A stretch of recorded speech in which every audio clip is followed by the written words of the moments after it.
Tanpa ilmu kalian nggak bisa apa-apa.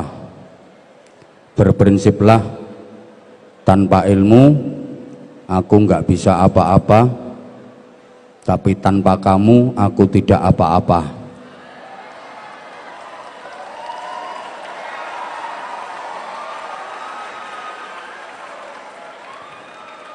Tanpa ilmu aku pasti rugi, tapi tanpa kamu aku akan cari lagi.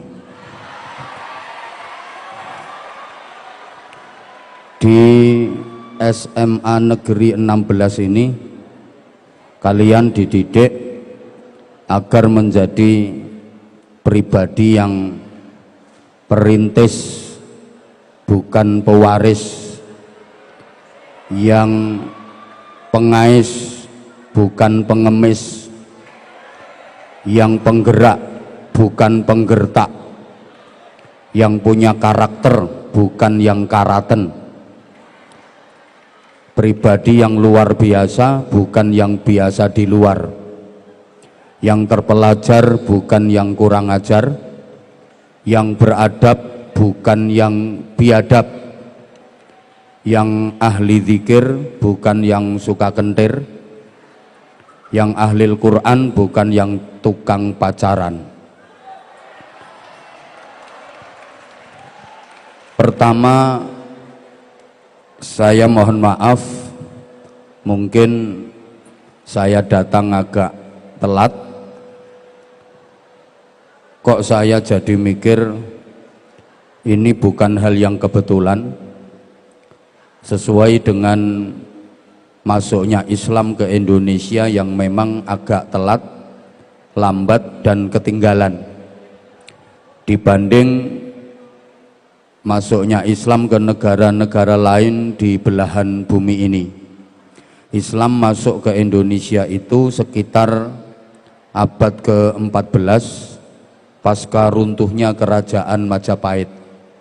Padahal Islam sudah merambah benua Afrika, bahkan Eropa, itu di akhir abad ke-6 dan awal-awal abad ke-7. Tapi masuk ke Indonesia secara pergerakan baru abad ke-14. Kalau secara personal individu sudah masuk Islam ke Indonesia di abad-abad ke-10. Tapi secara pergerakan terorganisir perjuangannya itu di abad ke-14.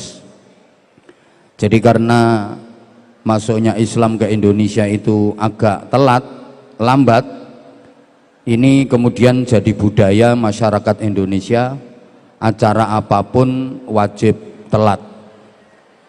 Kalau enggak telat rasanya bukan Indonesia. Telat itu identik dengan ketinggalan, adik-adik, sehingga jangan heran kalau kita itu dalam segala hal banyak yang ketinggalan. Konsolidasi ilmu pengetahuan kita masih ketinggalan, konsolidasi budaya kita juga ketinggalan, ekonomi ketinggalan, bahkan teknologi kita juga ketinggalan. Islam sudah masuk Spanyol, tahu Spanyol ya? Kidule Tambak Sari. Pokoknya Tambak Sari ke selatan itu nanti nyampe Spanyol. Kalau naik becak kira-kira 3 tahun 7 bulan. Spanyol negaranya Barcelona, Real Madrid, Villarreal, Osasuna. Islam udah masuk ke sana itu di awal abad ke-7, dibawa oleh Tariq bin Ziyad sampai melahirkan ulama kaliber dunia di bidang ilmu gramatika. Kalau dalam bahasa santri ilmu nahwu, ilmu tata bahasa. Dengan karya fenomenalnya Alfiyah Ibnu Malik yang dipelajari di hampir semua pesantren di Indonesia. Ulama itu bernama Syekh Muhammad Jamaluddin bin Abdullah bin Malik Al-Jayyani Al-Andalusi. Yang ngarang kitab Alfiyah itu ternyata orang Spanyol. bukan orang Wonokromo. Islam sudah sampai ke Mesir dan beberapa negara Afrika awal abad ke-7 dibawa oleh Amr bin As. Islam masuk ke Irak akhir abad ke-6 dibawa oleh Khalid bin Walid. Jadi Islam sudah terkonsolidasi dengan baik di sana. Kalau adik-adik mendengar ada orang baca hadis Rawahul Bukhari, hadis ini riwayat Imam Bukhari. Imam Bukhari itu orang mana? Turkistan. Jadi Bukhari Turkistan itu perawi hadis. Kalau Bukhari tetangga sampean itu kan penjual nasi goreng. Rawahu Muslim, hadis ini riwayat Imam Muslim. Imam Muslim itu orang Naisabur. Halo? Mazhab 4 itu semuanya orang sana. Imam Hanafi itu orang Palestina, Imam Maliki orang Madinah, Imam Syafi'i orang Ghuzah, Imam Hambali orang Baghdad, Imam Ghazali itu orang Persia, Iran. Islam sudah masuk ke wilayah Iran dibawa oleh Abu Ubadah Ibnul Jarrah awal abad ke-7. Sehingga kalau kita belajar kitab Fathul Qorib, Takrib, ini penting saya sampaikan adik-adik, karena anak-anak sekarang itu kitab yang dikaji bukan Fathul Qorib, Fathul Wahab, tapi Fathul WhatsApp, Raudatul Facebook, Kifayatul Instagram, dan Nihayatul TikTok. Guru besarnya Fadilatul Mukarram Syekh Google radhiyallahu anhu. Dia ikut thariqah internetiyah. Kitab fikih Fathul Qorib itu karya Syekh Ahmad bin Husain bin Ahmad Al-Asfahani. Asfahan itu kota terbesar kedua di Iran setelah ibu kota Teheran. Itu kota yang paling ditakuti sama Amerika Serikat karena disinyalir jadi pusat pengayaan uranium nuklir. Sampai hari ini satelit keamanan dan satelit pengintai Amerika Serikat itu terus dihadapkan ke Asfahan karena Asfahan itu menjadi pusat pengayaan uranium nuklir. Amerika takut. Ternyata Amerika yang katanya negara adidaya superpower itu takut sama nuklir, kalah dengan orang Indonesia. Nuklir masuk ke Indonesia dimakan karena jadi bakso nuklir. Orang Indonesia ini sakti-sakti, makanannya aja nuklir, ada lagi bakso granat.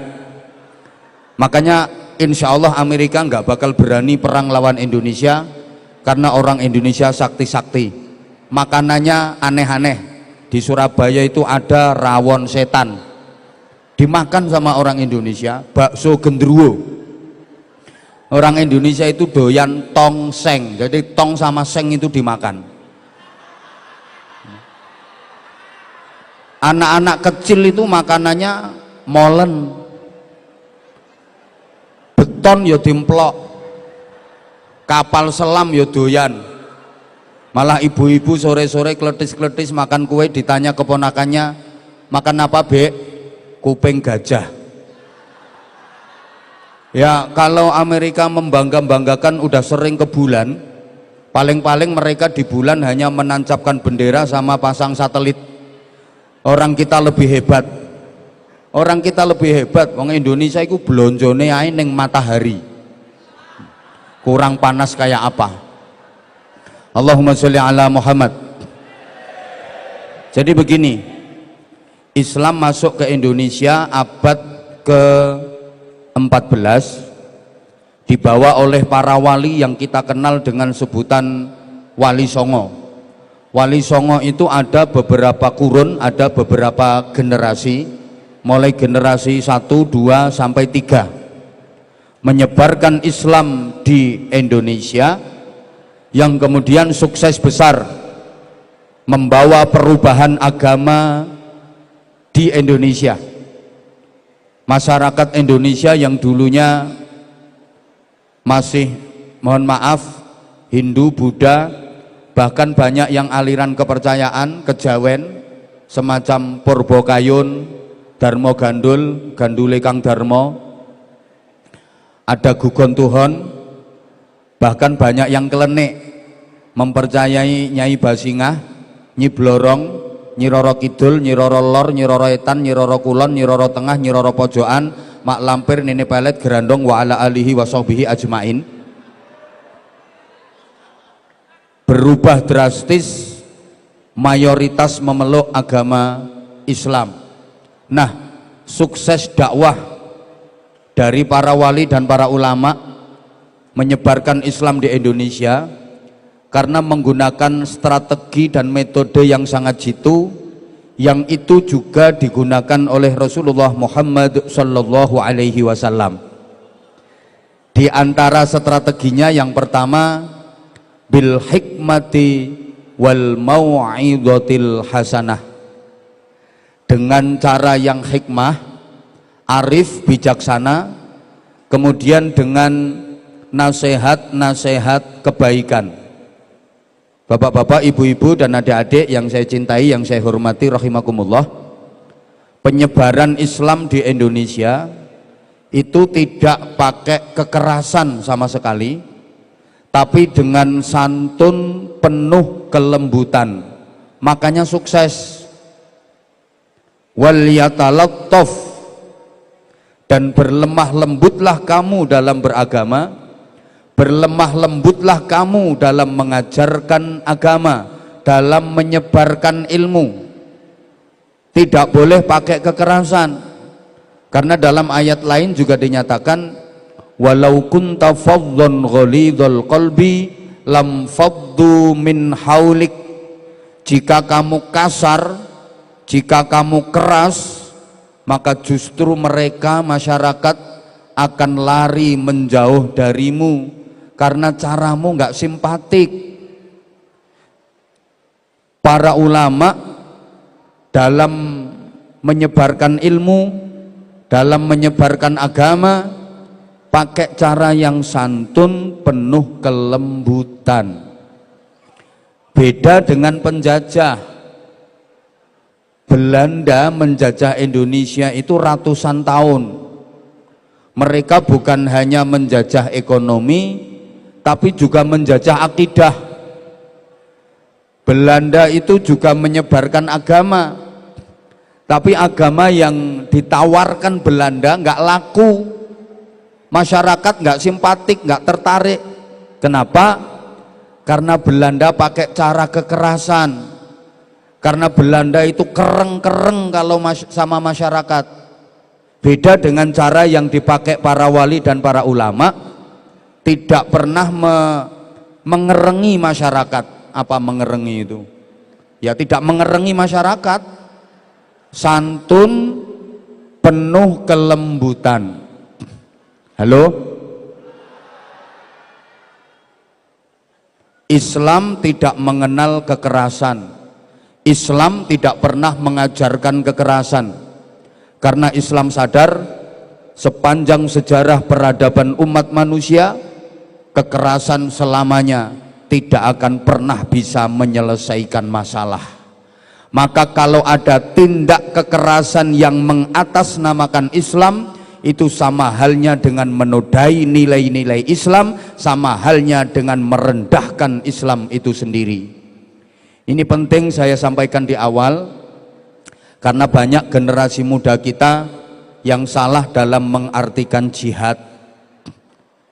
Ada yang udah terkontaminasi otaknya, tercuci otaknya, jihad sampai ada yang berangkat ke Suriah, berangkat ke Palestina, katanya niatnya jihad, pengen mati syahid.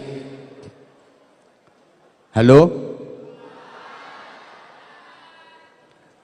Jihad di era seperti ini, adik-adik, bukan ingin mati dengan dalih membela agama. Jangan salah, jihad di era seperti ini justru adalah hidup di jalan Allah, itu jihad. Bukan ingin mati dengan dalih membela agama Allah. Sekali lagi, jihad di era seperti ini adalah hidup di jalan Allah, mempersembahkan hidup di jalan Allah, itu jihad. Bukan kok ingin mati dengan dalih membela agama Allah. Karena di zaman Rasulullah yang disebut mati syahid itu adalah ikut berperang, terjun di medan perang melawan orang-orang kafir. Dia sudah berusaha mengerahkan seluruh kemampuan, mempertahankan diri mati-matian, ternyata terbunuh dalam peperangan itu. Bukan sengaja ingin dibunuh, apalagi menyodorkan diri untuk dibunuh, kayak pelaku bom bunuh diri. Itu bukan jihad, tapi kendat. Allahumma sholli ala Muhammad. Jadi maaf ya, sekali lagi, Islam tidak pernah mengajarkan yang namanya kekerasan. Maka kalau ada tenaga pendidik yang mengajar peserta didiknya pakai jalan kekerasan, itu sama sekali nggak pernah dibenarkan.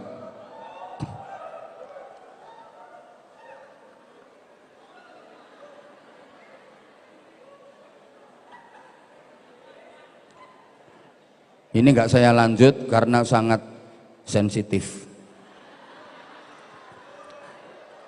Islam di kita itu bukan yang irhabi, yang ekstrim liberal, ekstrim radikal, mohon maaf.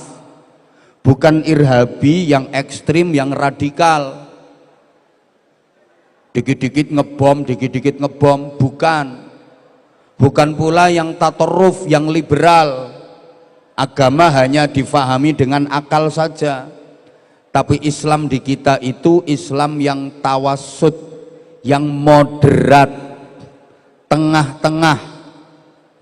Islam ditegakkan sebagai rahmatan lil alamin, maka syariat dikembangkan berproses dengan adat istiadat. Adat istiadat itu penting. Bahkan ada kaidah fikih, al-adatu muhakkamatun. Adat istiadat itu bisa diterapkan menjadi hukum ketika tidak ada hukum qot'i, tidak ada hukum yang pasti, maka dikembalikan kepada adat istiadat. Sesuatu yang baik ini kalau nggak cocok dengan kondisi dan situasi bisa jadi kacau.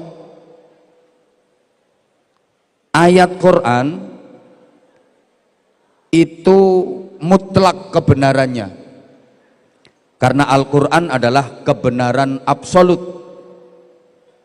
Ini bisa difahami nggak ya omongan saya? Yang belakang bisa mendengar omongan saya dengan jelas? Oke. Al-Quran itu kebenaran absolut. Tapi misalnya ada ayat Quran yang dibaca tidak sesuai dengan situasi dan kondisi, ya bisa jadi kacau. Contoh, ada acara resepsi pernikahan,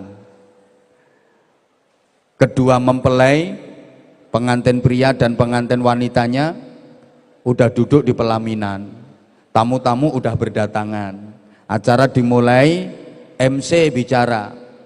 Bapak-bapak, ibu-ibu, saudara-saudara sekalian, para tamu undangan yang saya hormati, silahkan duduk di tempat yang sudah disediakan dan menikmati hidangan yang sudah tersedia. Kita sama-sama saksikan kedua mempelai sudah bersanding di pelaminan. Mohon restu dan doanya semoga kedua mempelai bisa membina mahlike rumah tangga yang sakinah, mawaddah, rahmah dan barokah sesuai dengan firman Allah, kullu nafsin dha'iqatul maut. Ini ayat Qur'annya bener apa salah? Loh, bener. Ayat Quran itu nggak ada yang salah. Yang salah sasarannya. Lawang ayat pengantar jenazah kok dibaca di acara pernikahan. Bisa difahami? Oke, saya tanya, tolong dijawab. Kalau semangat nanti saya ceramahnya agak lama. Tapi kalau nggak semangat ya sebentar saja. Mengucapkan salam itu baik apa baik? Oke. Tapi mengucap salam itu juga harus tahu situasi dan kondisi. Sehingga mengucapkan salam itu beda situasi, beda gaya. Kalau jadi MC, salamnya ya kayak tadi. Assalamualaikum warahmatullahi wabarakatuh. Tapi kalau namu ke rumah orang, salamnya jangan pakai gaya salamnya MC. Assalamualaikum. Itu kalau namu ke rumah orang. Masa namu ke rumah orang kok Assalamualaikum warahmatullahi wabarakatuh. Bingung tuan rumahnya. Kalau ketemu teman di jalan, gaya salamnya juga beda. Bro, assalamualaikum. Polisi, tentara biasa dengan disiplin dan tegas. Coba dengar kalau ada polisi tentara itu uluk salam kan, assalamualaikum warahmatullahi wabarakatuh. Santri ketemu kiainya, murid ketemu gurunya, salam sambil membungkukkan badan. Assalamualaikum. Ini di Indonesia, tapi di Arab beda. Di Arab murid ketemu guru, santri ketemu kiai, nggak ada salam pakai membungkukkan badan. Mengangkat kedua tangan dengan nada tinggi, assalamualaikum. Walaupun murid ketemu guru. Coba praktekan. Ada siswa kelas 10 SMA Negeri 16 Surabaya ketemu kepala sekolah. Assalamualaikum, nggak dijawab sama kepala sekolah. Karena kepala sekolahnya mikir, arek iki kenekan tekan ndi. Lah kalau orang ceramah salamnya ya kayak saya tadi, assalamualaikum warahmatullahi wabarakatuh. Coba saya mau ceramah, salam saya pakai gayanya penyanyi. Halo, selamat siang, apa kabar semuanya? Assalamualaikum warahmatullahi wabarakatuh. Bubar jamaahnya, Abah Hamzah gendeng. Metode kedua, uswatun hasanah. Jadi mengajarkan ilmu, menyebarkan agama itu pakai contoh konkret, pakai keteladanan yang prima. Bukan hanya mau'idhah hasanah, tapi uswatun hasanah. Dakwah bil hal, dakwah dengan perilaku. Kalau dalam kitab Ta'limul Muta'allim dinyatakan lisanul hal afsahu min lisanil maqal. Bahasa sikap itu lebih ampuh daripada bahasa ucapan. Memberi contoh itu lebih mengena, lebih mujarab daripada memberi nasihat dengan perkataan.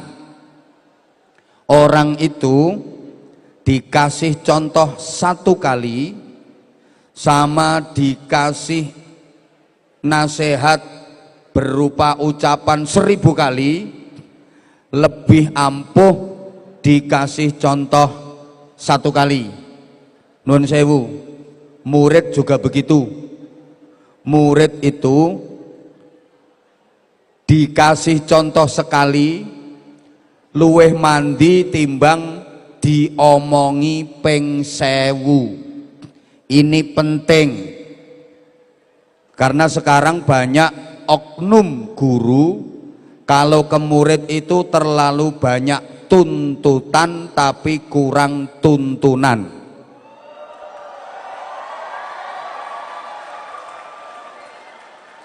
hanya bisa menyebut contoh tapi tidak bisa memberi contoh.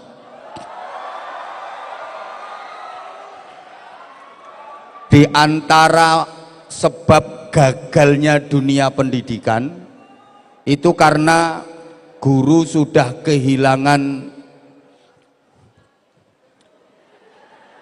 fungsinya sebagai guru yang kata orang Jawa harus bisa digugu dan bisa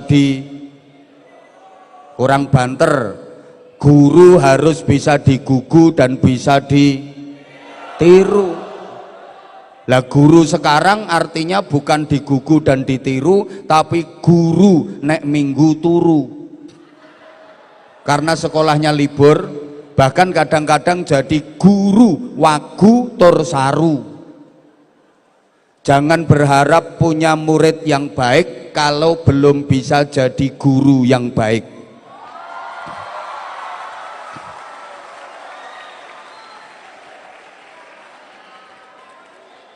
Mohon maaf kalau gurunya nggak kuat, silahkan tinggalkan ruangan ini.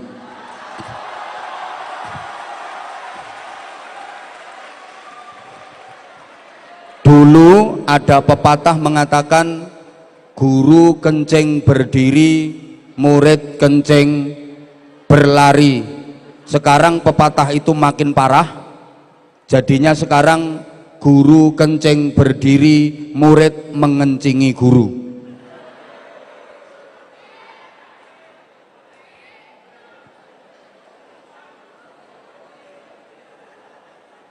Kalau pengen punya murid yang baik, syarat mutlaknya adalah harus jadi guru yang baik. Murid dilarang merokok, gurunya kebal-kebul rokokan.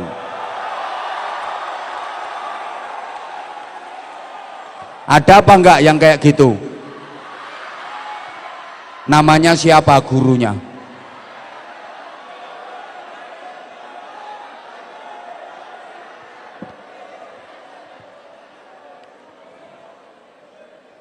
Nah kalau pengen murid-muridnya nggak rokok, ya gurunya jangan ngerokok, atau kalau ngerokok sembunyi ke toilet.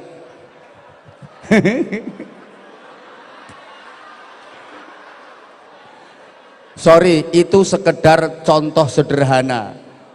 Murid disuruh aktif, disiplin, nggak boleh telat, harus tepat waktu, sementara gurunya sering telat.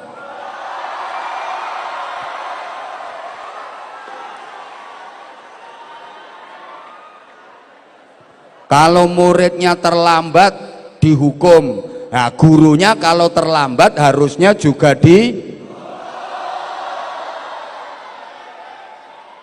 Bukankah kalau terus-terusan itu termasuk guru yang zalim karena makan gaji buta, kinerjanya nggak sesuai dengan gaji yang diterima? Apalagi ada guru yang hobinya cuman ngasih tugas,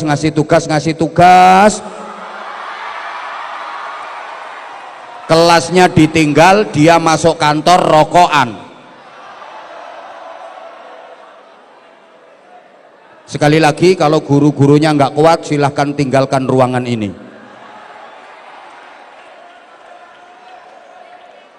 Ya jangan berharap punya murid yang disiplin kalau gurunya aja nggak bisa disiplin.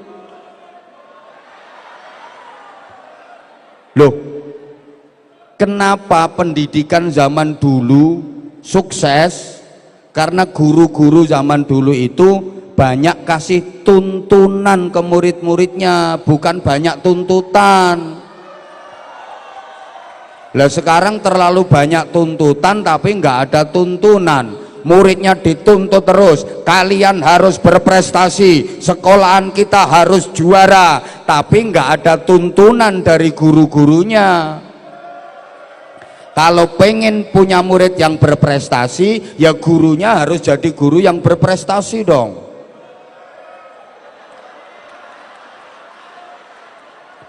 Adik-adik, siswa-siswi, saya berani ngomong seperti ini dan saya siap resiko, paling-paling resikonya nggak diundang lagi ke sekolahan ini.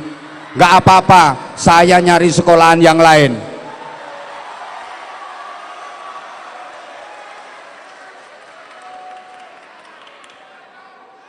Kalian jangan malu-maluin alma mater lembaga kita. SMA Negeri 16 Surabaya ini udah terkenal berprestasi, maka kalian harus terus berprestasi. Gurunya nggak ada prestasi.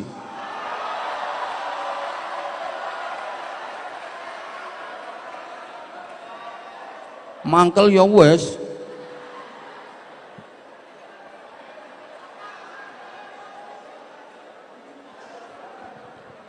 Ya Allah.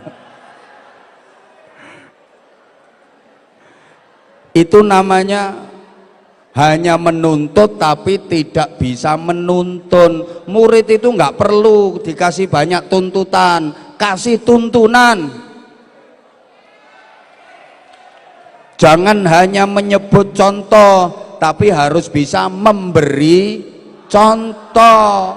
Lah guru sekarang hanya bisa menyebut contoh. Kalian harus bisa mereka itu loh. Sekolahan kita harus terus dapat prestasi, harus juara, lomba sains harus menang. Seperti sekolahan itu loh. Itu namanya hanya menyebut contoh. Kasih contoh dong.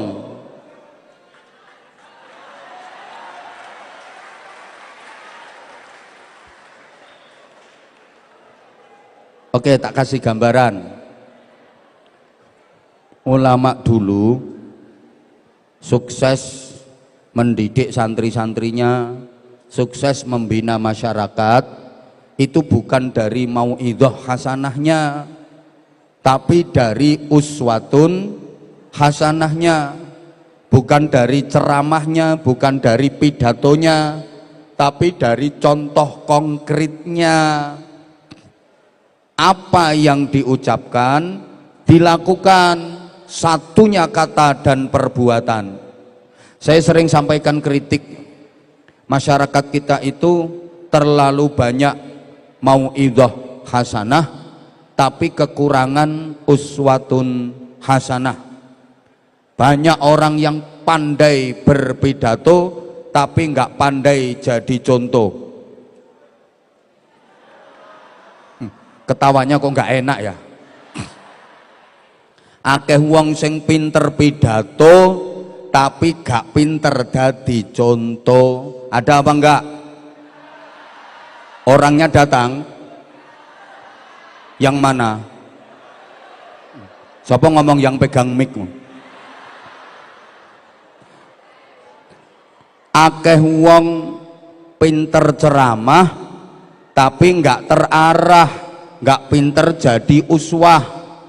Pandai berorasi tapi enggak pandai berekspresi, hanya ilmi tanpa amali. Di Indonesia ini acara apa yang enggak ada mauidhah hasanahnya? Semua acara itu ada mauidhah hasanahnya. Coba peringatan Maulid Nabi ada mauidhah hasanah, peringatan Isra Mi'raj ada mauidhah hasanah, menyongsong Ramadan ada mauidhah hasanah, peringatan nuzulul Quran ada mauidhah hasanah, halal bihalal ada mauidhah hasanah, syukuran berangkat haji ada mauidhah hasanah, pulang haji ada mauidhah hasanah, tahun baru hijriah ada mauidhah hasanah, mulai kelahiran sampai kematian itu ada mauidhah hasanahnya kok.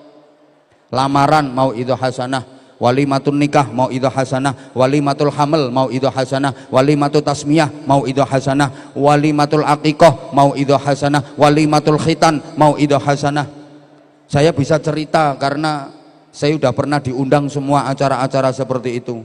Udah lumayan lama saya ceramah dan lumayan viral. Bahkan mulai dulu sampai sekarang masih tetap FYP. Loh iya kok. Saya yang belum pernah diundang acara itu cuma satu seingat saya, mauidhah hasanah dalam rangka walimatul pegatan. Itu saya belum pernah. Yang lain semuanya udah. Di semua acara itu ada mauidhah hasanah. Tapi kenapa tidak bisa menjadi sarana turunnya hidayah? Nggak bisa membuka kesadaran umat. Ya karena hanya pidato bukan contoh. Gitu loh. Kadang-kadang pidato yang ngomong tok. Mari kita yang rukun, yang pidato sendiri nggak rukun. Ojo ngerasani iku dosa gede. Bukan hanya di dunia, di akhirat.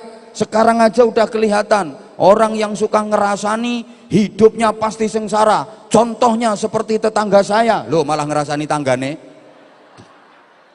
Ceramah 2 jam berapi-api menerangkan tentang keikhlasan. Beramal harus ikhlas. Wa ma umiru illa liya'budullaha mukhlishina lahuddin. Kalau tidak ikhlas sia-sia. Jangan berharap balasan dari manusia. Balasan itu dari Allah jauh lebih besar. Kalau balasan manusia hanya sedikit, 2 jam terceramah tentang keikhlasan, selesai ceramah gak disangoni, gerundel. Maka tolong panitia, jangan sampai hari ini saya yang gerundel. Dan saya minta maaf, keikhlasan saya jangan diuji hari ini.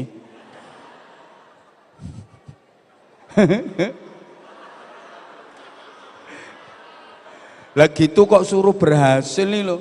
Lah kalau ulama dulu, kiai dulu, itu yang dikatakan memang betul-betul dilakukan. Kalau beliau ajak-ajak qiyamul lail, ajak-ajak tahajud, beliau istiqomah tahajudnya. Gak pernah meninggalkan tahajud. Maka nasihat-nasihatnya ampuh.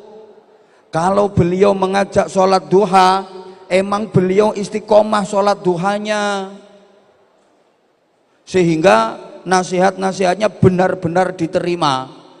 Mohon maaf Bapak Ibu, dulu misalnya ada orang nakal ya, 10 orang nakal dinasehati sama kiai. Nggak lama nasihatnya cuma 5 menit, disuruh insaf, disuruh tobat. Itu besok yang 9 langsung insaf, langsung tobat. Yang nakal tinggal 1. Ampuh. 9 orang ini menghadap, terima kasih Mbah Yai, 10 teman saya yang nakal-nakal sekarang yang insaf sudah 9, tinggal 1 yang nakal. Kata kiainya, enggak apa-apa, yang 1 itu biar jadi bahan bakarnya neraka. Neraka juga perlu bahan bakar. Jadi 10 orang nakal dinasihati 5 menit, yang 9 insaf. Sekarang ada 10 anak nakal diceramai Anwar Zahid 2 jam, besok yang nakal jadi 11. Ketambahan yang ceramah.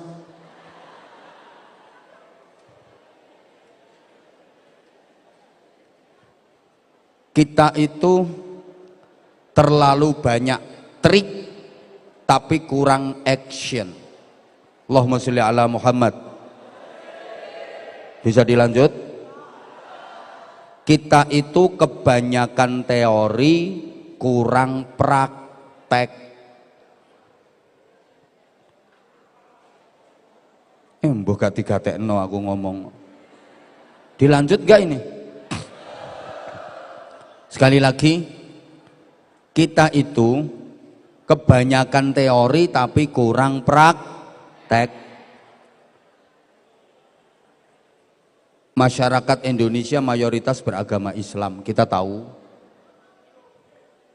Dan bahkan kita itu udah masuk wilayah ekstrim ritual.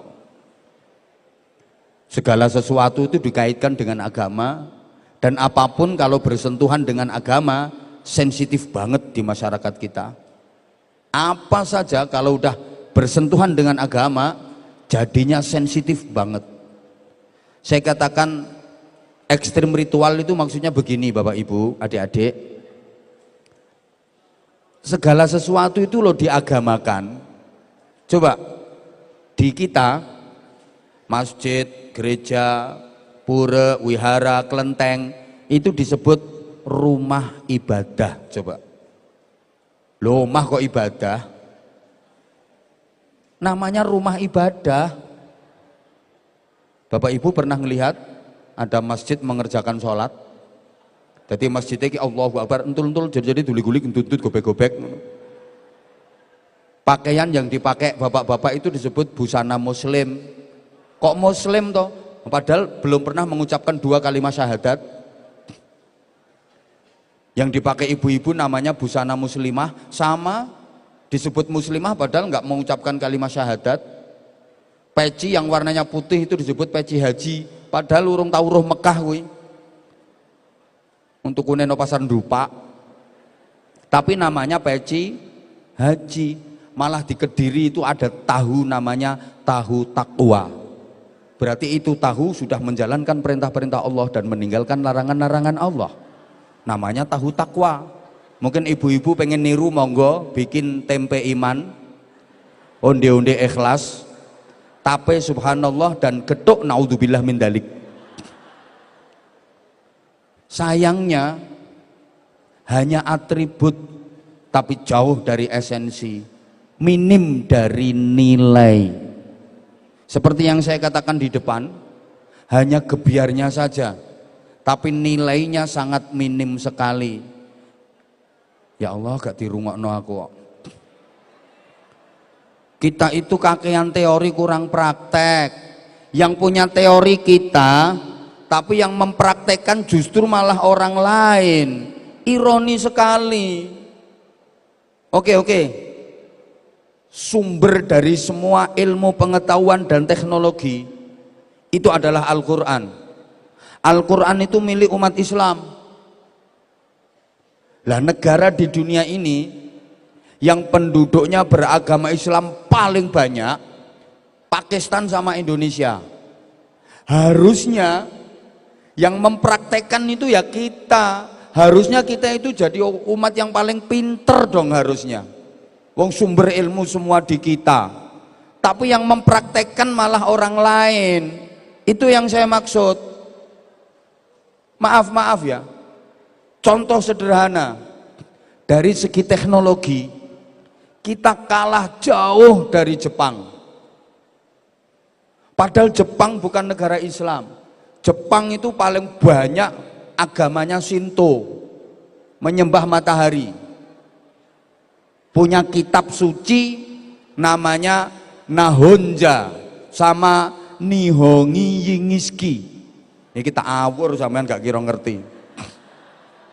Loh, kitab sucinya orang Jepang yang beragama Shinto itu namanya Nahonja sama Nihongi Yingiski.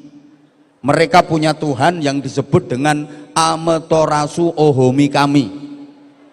Punya anak laki-laki namanya Niniki no Mikoto. Anaknya yang perempuan namanya Ninini no Mikoto. Punya anak lagi namanya Makoyoto. Punya anak lagi namanya Hirohito. Punya anak lagi namanya Naruto. Nah, yang terakhir ini anaknya Ajinomoto. Ini timbang gak digatekno kok. Kitab sucinya orang Jepang itu satu pun nggak ada yang bicara tentang iptek. 100% hanya ritual-ritual dan ritual saja. Nggak ada satupun yang bicara tentang iptek. Al-Quran itu kurang lebih 896 ayat bicara tentang ilmu pengetahuan dan teknologi. Adik-adik tak kasih contoh sederhana. Ada ayat afala yanzuruna ilal ibni kaifa khuliqat. Itu bicara ibil, artinya onta. Berarti kan ilmu tentang binatang, ilmu biologi. Wa ilas samai kaifa rufi'at. Sama itu langit, berarti bicara tentang ilmu antropologi. Wa ilal ardi kaifa sutihat. Ardi bumi, ini berarti ilmu geologi. Wa ilal jibali kaifa nusibat. Jibal itu gunung, ilmu geologi lengkap di kita. Hampir kalau nggak salah ya sekitar 896 ayat bicara tentang iptek. Sementara kitab sucinya orang Jepang satu pun nggak ada yang bicara tentang ilmu pengetahuan dan teknologi. Tapi kita teknologi kok kalah jauh dari Jepang. Harusnya kita yang menjadi kuntum khaira ummatin. Kalianlah umat yang terbaik. Tapi coba sekarang kalau kita bicara teknologi, Jepang, Toyota, Jepang, Yamaha, Jepang, Honda, Jepang, Kawasaki, Jepang, Suzuki, Jepang, Mitsubishi, Jepang, soto Lamongan, sate ayam Madura, pecel Madiun, gudeg Jogja, jenang Kudus, wingko Babat, rujak cingur Surabaya. Jadi bukan kuntum khaira ummatin, tapi kita itu kuntum ummatan badokan lillahi ta'ala. Nek panganan juara. Makanya sampai ada istilah fi kulli makan, makan. Di setiap tempat itu makan-makan. Lek jarene arek-arek saiki yo kullu syai'in qalu. Segala sesuatu qalu. Wa idza patu'isate qalu. Wa idza patu' lemper qalu. Wa idza patu' ote-ote qalu.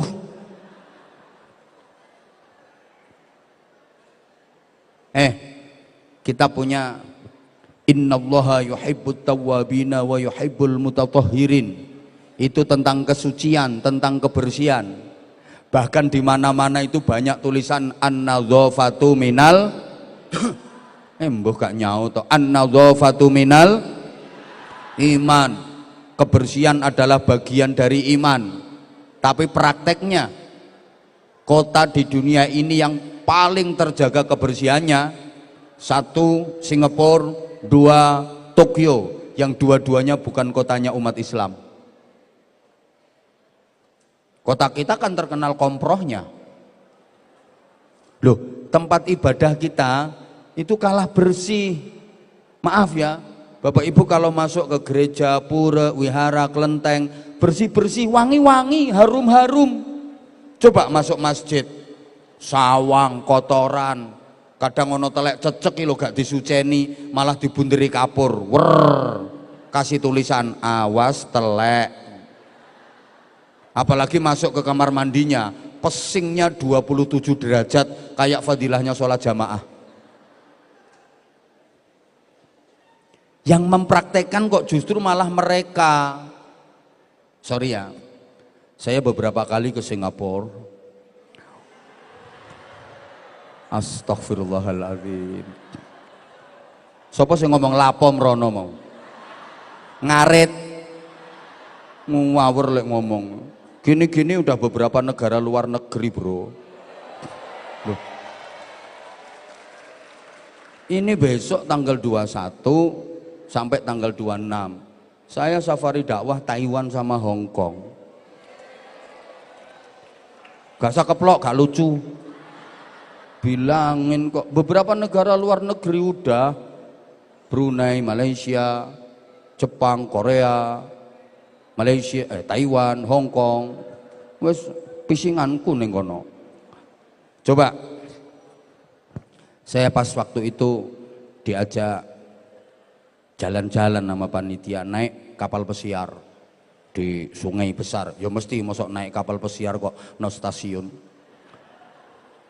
Itu ibu-ibu, namanya sungai di Singapura itu bersih, bening, jernih, sampai ikan kecil-kecil di dalam itu loh kelihatan. Nggak ada sampah, nggak ada plastik, nggak ada kertas, nggak ada botol bekas air mineral, nggak ada. Betul-betul airnya sangat jernih, sangat bening. Lah kalau sungai di Surabaya kan nggak kelihatan airnya. Apa sing gak ono ning kali? Sing kertas, sing plastik, sing pampers, kasur-kasur nang kali. Softtek barang ngono iku. Gilani kok. Belum ketambahan vitamin T yang terimpul-terimpul itu. Hi. Lho iku tulisannya jagalah kebersihan, an-nadzafatu minal. Dilanjut apa enggak ini? Kita punya loh ar-rashi wal murtashi finnar, yang nyuap sama yang disuap masuk neraka. Tapi praktek korupsi kok masih merajalela. Negara yang paling aman dari tindak korupsi itu mana? Ternyata Tiongkok. Dulu RRC namanya, Republik Rakyat Cina. Tiongkok itu paling aman dari koruptor. Karena koruptor disediakan peti mati. Berani korupsi, berani mati. Halo? Ya Allah, ya Allah. Nah ya, praktek korupsi di kita kok masih merajalela. Padahal yang punya ar-rosi wal murtasi finnar, yang nyuap, yang disuap sama-sama neraka, kita yang punya. Yang mempraktekkan malah mereka. As-sariqu was-sariqatu faqta'u aydiyahuma. Pencuri-pencuri itu dipotong tangannya, artinya dipotong kesempatannya biar nggak bisa nyuri. Tapi negara yang paling aman dari kriminalitas itu malah Belanda. Di Belanda itu banyak penjara yang kosong. Kalau di kita kan penjara-penjara overload. Ya Allah. Sembuh.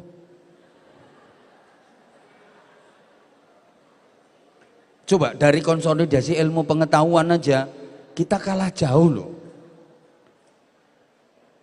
Menurut informasi dari UNDP, United Nations Development Program, yang dilaporkan ke HDI, Human Development Index. Ini aku yang ngapal nose. Ibu bapak ngapunten, strata pendidikan kita itu ternyata masih rendah. Strata pendidikan kita itu rendah. Kita itu di bawah 100 loh. S3, doktor, kita itu kalau nggak salah peringkat 112 dunia apa berapa. Ternyata negara yang paling kaya dokter itu malah Israel. Israel itu setiap 1 juta penduduk, itu yang S3 dokter 17.600 coba. Makanya Amerika nggak wani sama Israel. Wong Israel itu grand maker. Pos-pos kekuasaan, pos-pos strategis Amerika udah dikuasai sama Israel. Wongnya pinter-pinter. Tiap 1 juta penduduk 17.600-nya dokter. Amerika saja hanya 8.000-an. Jepang 9.000, Jerman 5.000. Yang nggak nyangka itu India. India itu setahu saya kan hobinya cuma nyanyi. Nyanyi. Mulai kawin sampai pegatan nyanyi. Mulai lahir sampai mati nyanyi India. Jotosan nih lo karo nyanyi.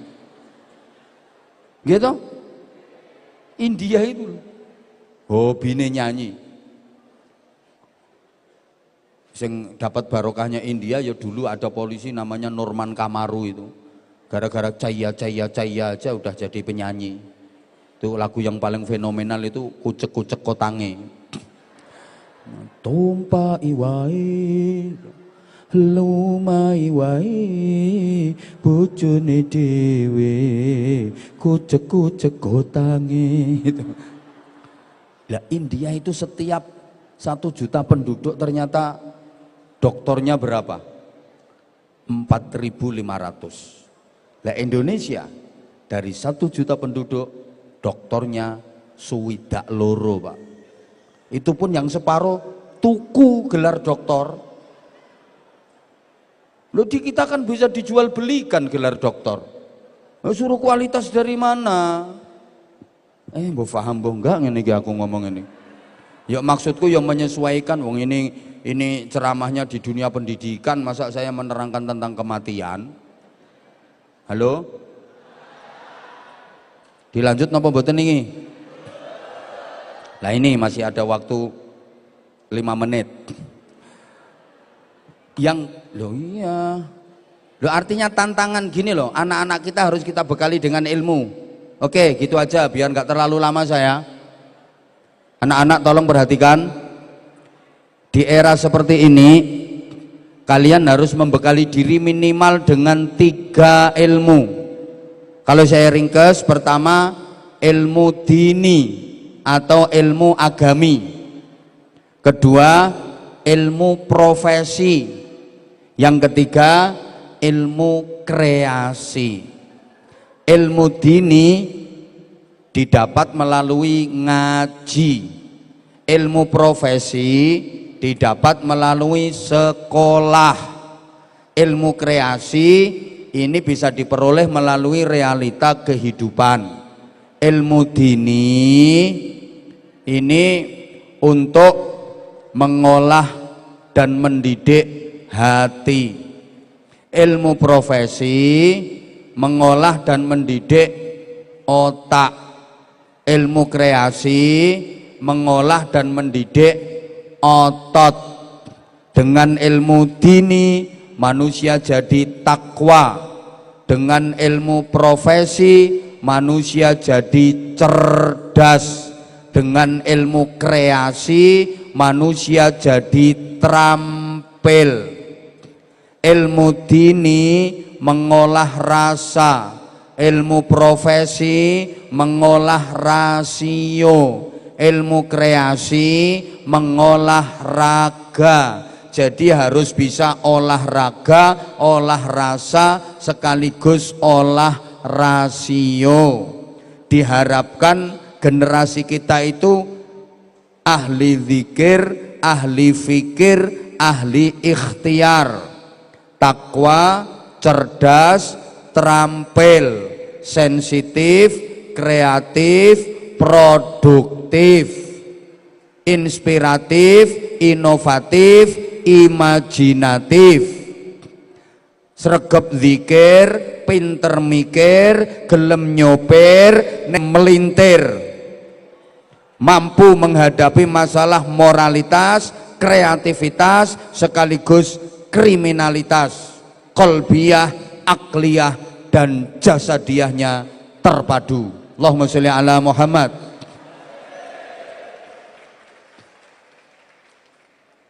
Sehingga nanti anak-anak kalian bisa bekerja pakai otot, bisa bekerja pakai otak, bisa bekerja pakai hati.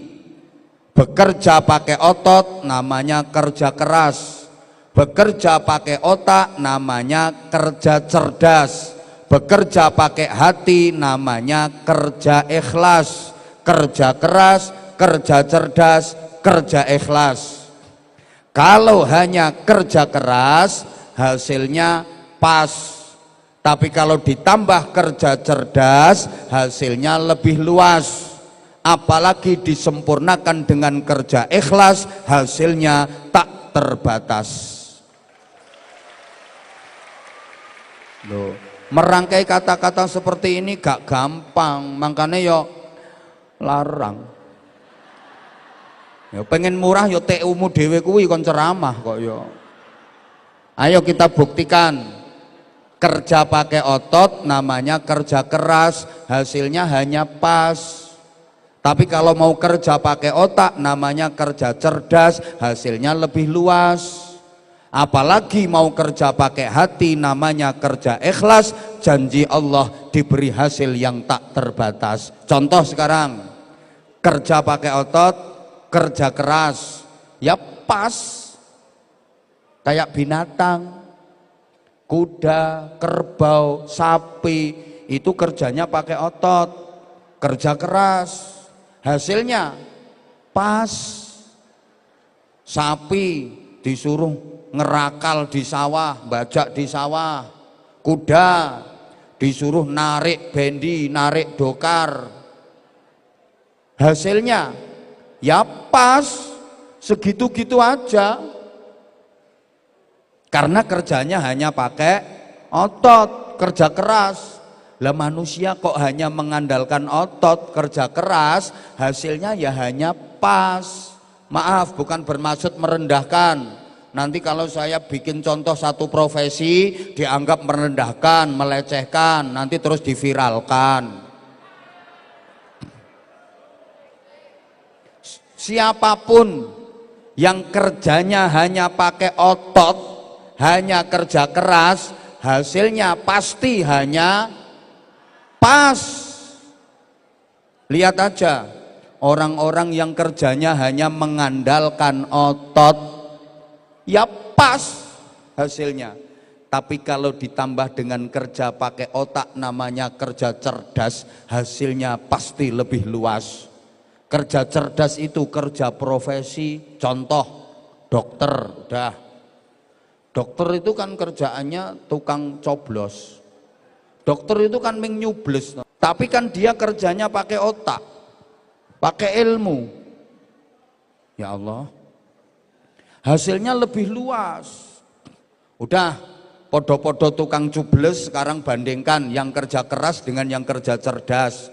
Satunya kerja cerdas, dokter, itu juga nyubles. Satunya kerja keras, tukang ngebor sumur, itu juga nyubles.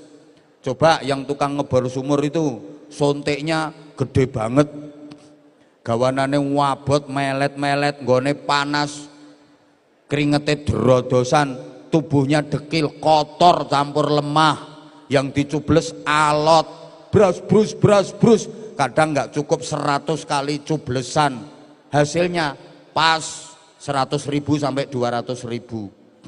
Satunya kerja cerdas, dokter, cublesnya kecil, nggone adem, ber-AC, ambune wangi, awake resik. Yang dicubles empuk, albokongu,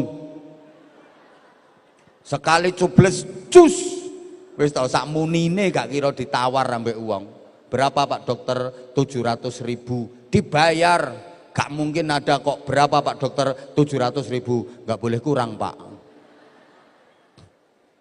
Itu kalau kerjanya pakai otak. Ya Allah, yang kerja pakai otot, kerja keras, ngangkat batu kali gede-gede sak salon-salon itu loh batunya, paling-paling hasilnya pas 100.000, 200.000 seharian itu. Yang kerja pakai otak, kerja cerdas, ngangkat batu kecil bisa 100 sampai 200 juta karena yang diangkat adalah batu ginjal. Paham? Paham? Apalagi disempurnakan kerja pakai hati, namanya kerja ikhlas, hasilnya tak terbatas. Contoh kiai.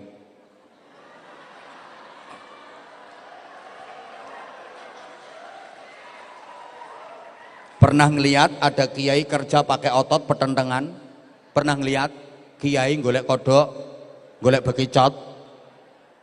Pernah ngelihat? Enggak ada. Kerjanya pakai hati. Tahu ngerti zaman kiai dadi kernet ngono iku. Petentengan kerja, terusuk-terusuk, ndak ada. Tapi lihat hasilnya tak terbatas. Rumahnya bagus, mobilnya bagus. Teliti silakan, kiai-kiai omahe apik, kendaraane yo apik, bojone yo. Sapa ngomong banyak mau? Terus mangan yo enak walaupun dikasih orang, di mana-mana dihormati, dihargai. Coba sering dapat duit yang tak terduga. Siapa tahu habis ini ada yang ngasih. Lu kenapa? Ya karena kerjanya bukan hanya pakai otot. Gitu loh. Nah, tiga ini harus dipadukan. Yang benar itu ya kerja keras, kerja cerdas, disempurnakan dengan kerja ikhlas.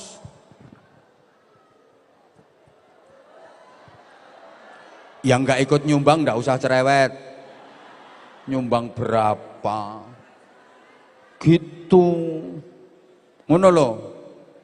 Nah, supaya berhasil adik-adik, kalian harus membekali diri dengan 3 ilmu tadi. Apalagi di era seperti ini.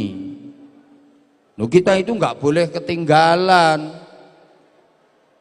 Umat Islam harus kuat.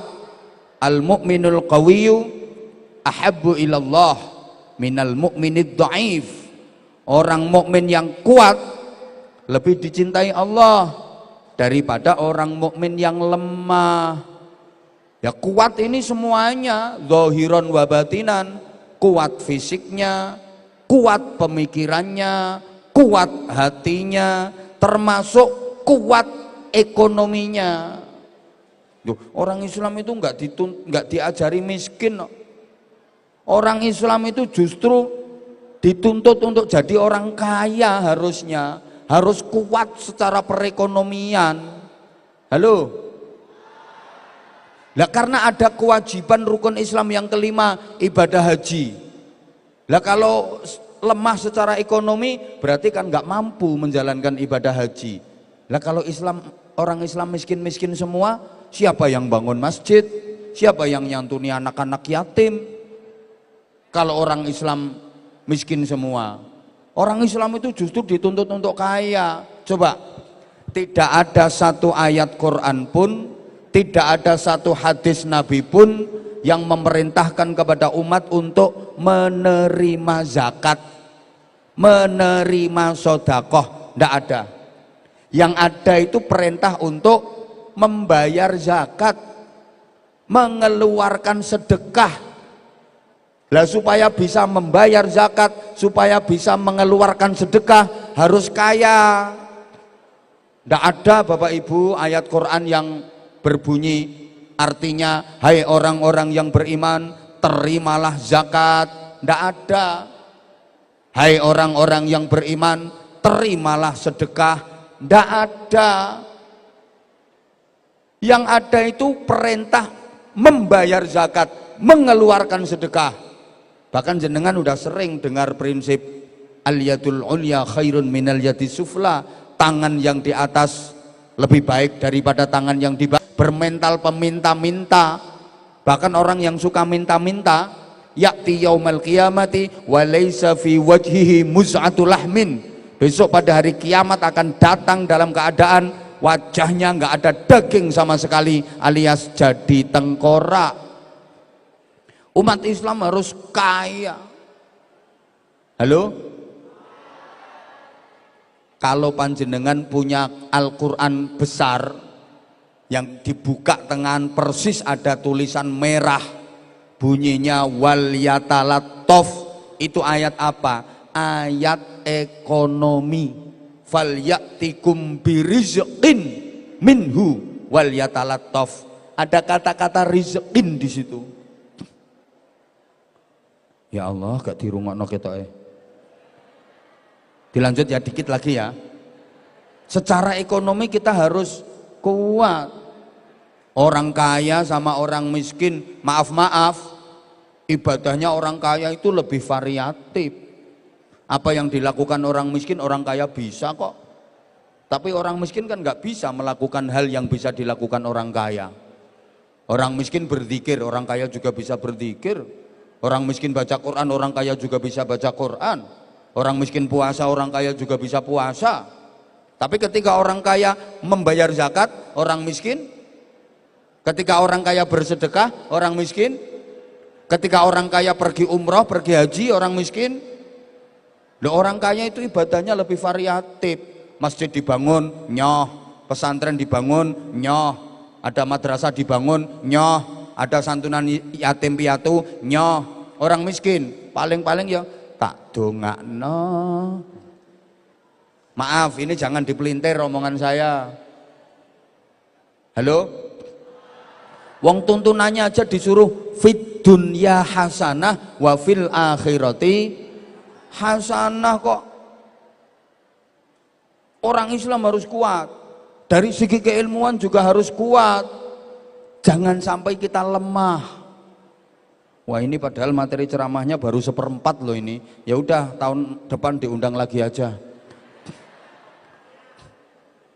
Lah, harapan dari panjenengan selaku wali murid tentu pengen anak-anaknya jauh lebih hebat daripada orang tuanya. Betul?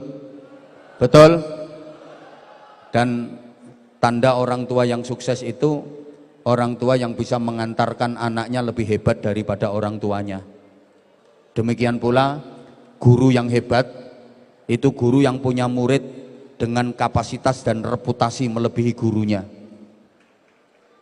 Kiai yang sukses itu kiai yang punya santri bisa lebih hebat daripada kiainya, itu kiai sukses. Nggak ada kiai yang takut disaingi santri, itu nggak ada.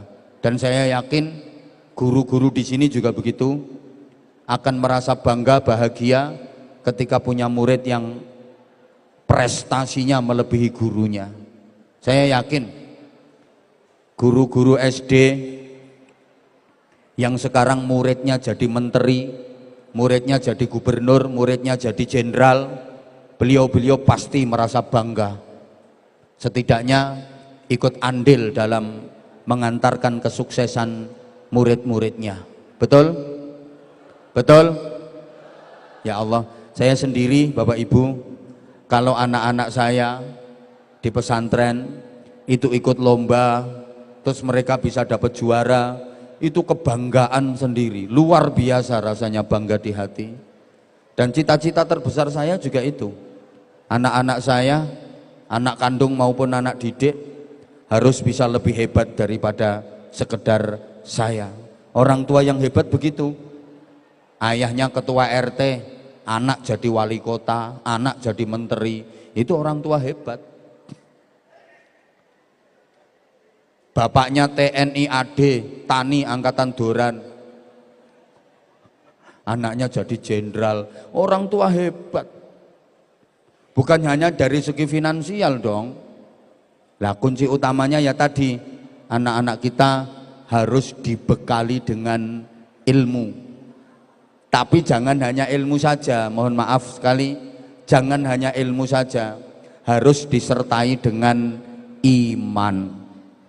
Makanya kalau kita telaah ayat Quran yang pertama kali turun sebagai wahyu kepada Nabi Muhammad sallallahu alaihi wasallam itu adalah Iqra bismi rabbik, bacalah dengan menyebut nama Tuhanmu. Iqra dimensi intelektual, bismi rabbik dimensi spiritual. Kita harus berikra sekaligus bismi rabbik, kita harus berbismi rabbik tapi sekaligus juga berikra. Allahumma sholli ala Muhammad. Jangan sampai kebanyakan ikra kurang bismi rabbik, jangan pula kebanyakan bismi rabbik tapi kurang ikra. Artinya begini, ilmu pengetahuan harus disandarkan pada nilai-nilai keimanan. Derek titip Bapak Ibu, anak-anak kita juga wajib kita bekali dengan iman, sehingga nanti anak-anak kita bukan hanya pinter saja tapi juga harus bener. Karena kalau cuma pinter nggak bener, kata orang Jawa, jadinya keblinger, malah jauh lebih berbahaya. Orang pinter kalau keblinger itu jauh lebih berbahaya daripada orang bodoh. Betul? Penjahat pinter sama penjahat yang bodoh, saya nggak berani bilang goblok, itu lah ini tadi keperucut. Ini lebih bahaya yang mana? Lebih bahaya penjahat yang pinter apa yang bodoh? Halo? Sama-sama jahat, jauh lebih berbahaya yang pinter. Podo-podo maling, maling pinter karo maling goblok, ben. Itu jauh lebih berbahaya maling pinter. Maling goblok, paling dia yang dicolong apa? Ayam. Itu ayamnya belum ketangkep, dia udah ketangkep duluan, mergo goblok. Tapi nek maling pinter, hasilnya bisa triliunan dan aman nggak ketangkep. Yang ketangkep itu berarti belum pinter. Kalau bener-bener pinter, hasilnya triliunan, nggak ketangkep, aman. Itu pun kalau dia lagi datang ke berbagai acara masih disanjung-sanjung, disebut yang mulia, yang terhormat, padahal bajingan tengek. Itu kalau hanya sekedar pinter. Maka sekali lagi, anak-anak kita jangan hanya pinter, tapi juga harus benar. Titip yang kedua, nilai spiritual jangan sampai ditinggalkan Bapak Ibu. Banyak orang sukses bukan dari sekolah formalnya, banyak tokoh hebat bukan dari pendidikan formalnya saja, tapi dari apa yang disebut hayatun ruhaniyah, yang namanya al-hikmah wal barokah. Itu wilayahnya bukan otak, tapi wilayahnya hati. Otak memproduk ilmu pengetahuan, outputnya orang-orang pinter. Kalau hati memproduk iman, takwa, hikmah, barokah, outputnya orang-orang bener. Jadi gini, kalau sekedar pengen pinter gampang, ada sekolahnya, ada kuliahnya, ada fakultasnya. Tapi untuk bener itu yang tidak gampang. Bapak Ibu kalau pengen punya anak yang ahli di bidang pendidikan, gampang.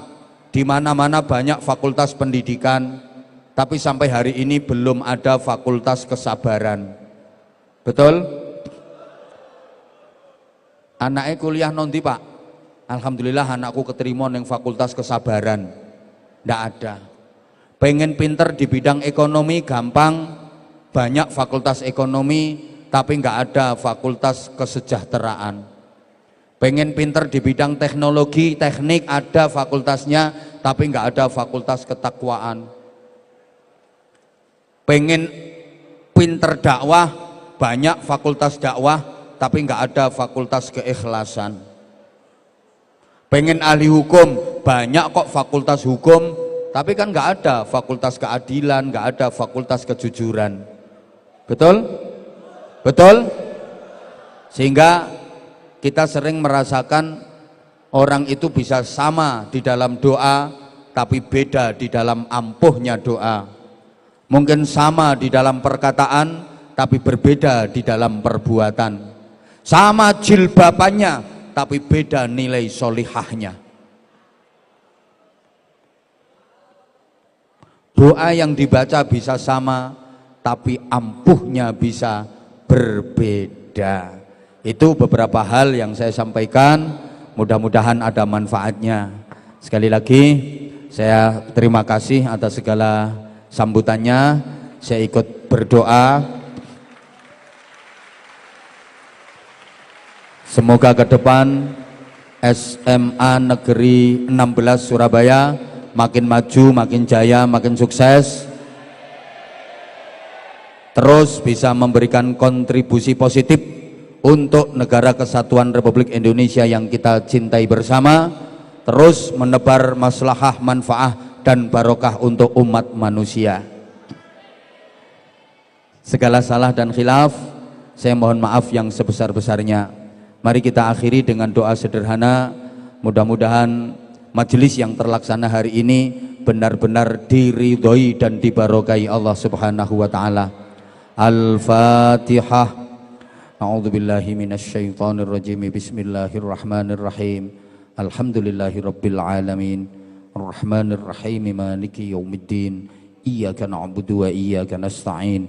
Ihdinas siratal mustaqim. Siratal ladzina an'amta 'alaihim ghairil maghdubi 'alaihim waladdallin. Rabbighfirli wa liwalidayya wa lil mu'minina amin ya rabbal alamin. Allahumma shalli ala sayyidina Muhammadin wa ala alihi wa sallim radhiyallahu tabaraka wa ta'ala an kulli sahabati Rasulillahi ajma'in. Walhamdulillahi rabbil alamin. Allahumma ij'al jam'ana jam'an marhuma wa tafarruqana min ba'dihi tafarruqan ma'suma. Allahumma innaka ta'lamu dhunubana faghfirha wa innaka ta'lamu 'uyubana fasturha wa innaka ta'lamu hajatina faqdiha kafa bika waliyya wa kafa bika nasira. Allahumma ij'al SMA Negeri 16 Surabaya ma'muran bi'ibadika salihin wa ma'muran bi'ibadika mu'minin wa ma'muran bi'ibadika mukhlisin wa ma'muran bi'ibadika muttaqin. Allahumma ij'alna waj'al auladana wa talamidana wa ahlana wa dhurriyyatina min ahli al-ilmi wa ahli al-khair wa la taj'alna wa iyyahum min والضير ربنا هب لنا من أزواجنا وذرياتنا قرة أعين واجعلنا للمتقين إماما ربنا آتنا في الدنيا حسنة وفي الآخرة حسنة وقنا عذاب النار وقنا عذاب النار وقنا عذاب النار وأدخلنا الجنة مع الأبرار برحمتك وفضلك يا عزيز يا غفار يا حليم يا ستار يا رب العالمين جزا الله عنا سيدنا محمدا صلى الله عليه وسلم ما هو أهله بفضل سبحان ربك رب العزة عما يصفون وسلام على المرسلين walhamdulillahi rabbil alamin. Terima kasih semuanya, mohon maaf segala salah dan khilaf. Wafaqanallahu wa iyyakum lima yuhibbu wa yardah. Wassalamualaikum warahmatullahi wabarakatuh.